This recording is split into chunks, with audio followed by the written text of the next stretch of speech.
Today's about the fountain of youth specifically, and about staying forever young. How do you stay forever young?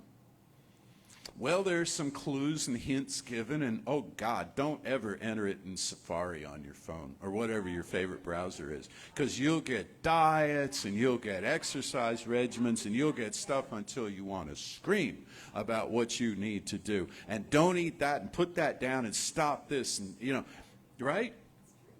And it'll hang over you like a vulture, this thing. And it'll pop up on every device that you cross. So don't go there. Don't go there. Try this instead. Tell yourself you love yourself. Try to live in the moment. Well, I'll come back to that.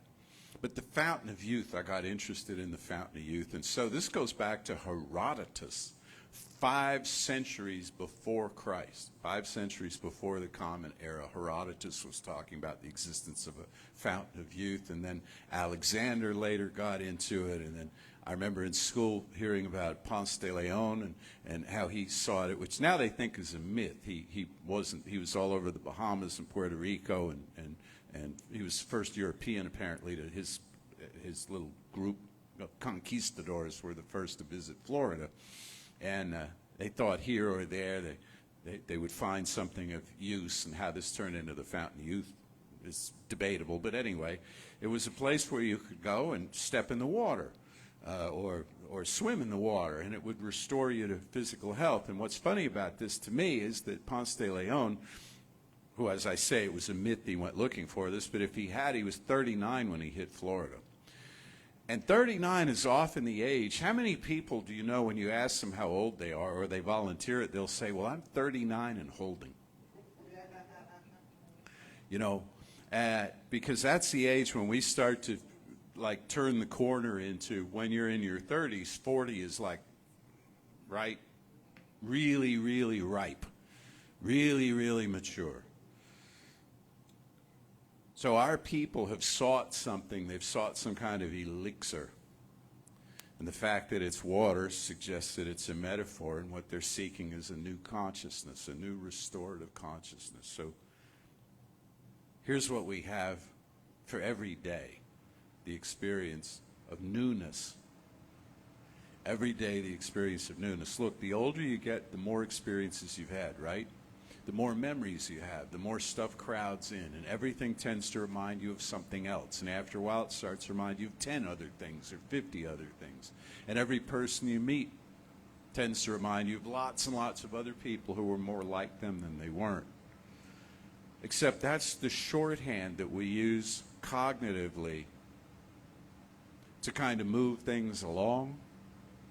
I want to suggest that we not try so hard to move things along, but instead slow it down cognitively, rationally, and be in the moment. Because each person you meet, while they are similar to everyone else, is not everyone else. Each person is a standalone entity. Each experience, though it's similar, is not the same.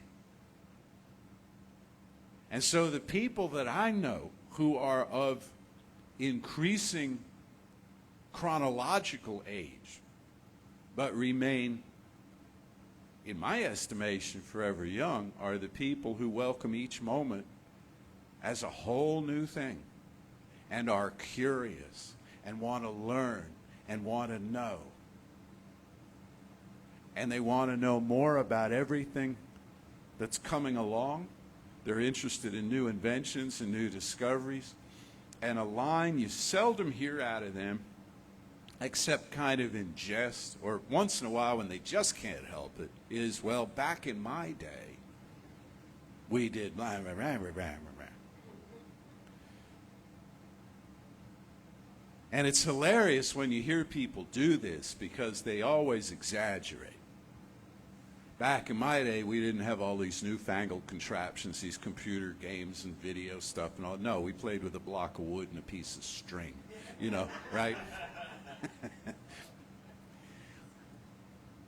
But really, the people who stay young are like, ooh, what's that you've got there? Show me that. How does that work? What can I do with this? And especially they grow in compassion and understanding. They see in the passage of time, a deepening that occurs. They want to know more about one another, and they try to take better care of one another. And the young are encouraged to follow in this journey too. And there's